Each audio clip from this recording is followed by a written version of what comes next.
Bilal ibn Rabah was born into slavery, a condition that was compounded after he became one of the first believers to follow the teachings of Prophet Muhammad. Bilal's father was an Arab slave, and his mother was a former princess of modern-day Ethiopia, who was also enslaved. Bilal was ruled by a master who punished him for his conversion to Islam. He dragged Bilal around Mecca, encouraging people to mock him. He even tried to force him to renounce his faith by placing a large rock on his chest and pinning him on the ground. But far from renouncing his faith, Bilal showed a defiance and strength in the face of persecution and violence. Impressed by Bilal's steadfastness to the Islamic faith, Prophet Muhammad sent one of his closest friends, Abu Bakr, to pay for Bilal's freedom. Once freed, Bilal rose to prominence in the early Muslim community. Prophet Muhammad appointed him to serve the mosque by using his melodious voice to call the believers to prayer. Bilal was a black man, and for some, his blackness made him unfit for such an honor. On one occasion, a companion of the Prophet, a man named Abu Dar, disparagingly said to Bilal, "You son of a black woman." This drew a swift rebuke from Prophet Muhammad. "Are you taunting him about his black mother?" asked the Prophet. "There is still some influence of ignorance in you."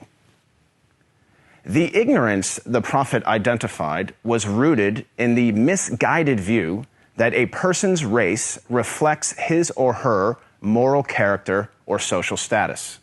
In fact, the Prophet's message of racial equality stood in stark contrast to the prevalent racial animosities of 7th century Arabia. Scholars refer to the period prior to the advent of Islam as Jahiliyyah, a time of ignorance, which included racism.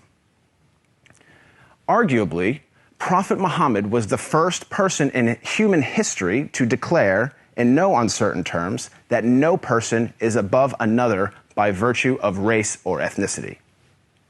This declaration is crystallized in one of the Prophet's notable speeches, his last sermon, as it is known, which was delivered on Mount Arafat in 632 AD. In that sermon, the Prophet unequivocally condemned racism when he said, "All mankind is descended from Adam and Eve. An Arab has no superiority over a non-Arab, and a non-Arab has no superiority over an Arab. A white person has no superiority over a black person, nor a black person has any superiority over a white person, except by piety and good action." Ever since then, Prophet Muhammad's teachings on racial equality have inspired human beings to strive for racial equality and justice for all.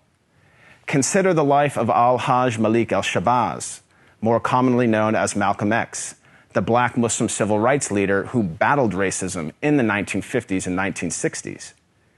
After performing the Hajj, or Islamic pilgrimage, to the city of Mecca, Malcolm wrote his famous letter from Mecca, in which he said, "There were tens of thousands of pilgrims from all over the world. They were of all colors, from blue-eyed blondes to black-skinned Africans.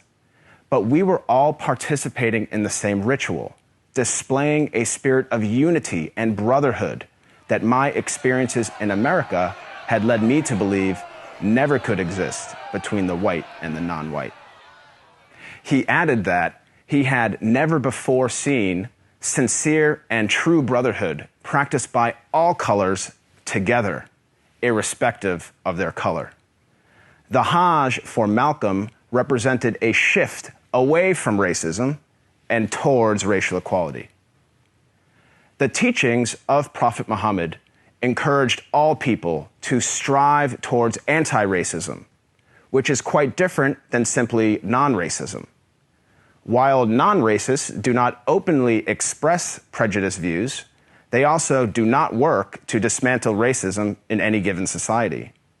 The Prophet of Islam actively challenged and dismantled the covert, the overt, and the systematic racism around him.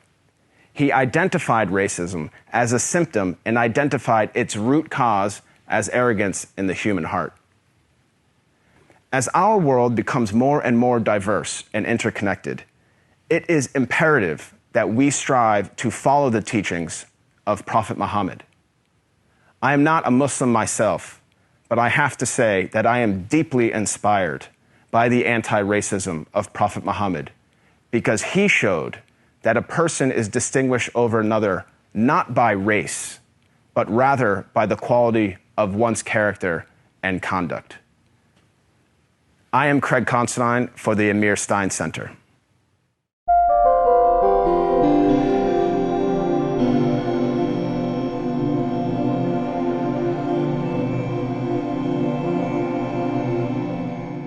This video was produced in collaboration with Alliance of Virtue. If you want to see more content like this, make sure to like, share, subscribe, and hit the bell notification so you don't miss any new videos.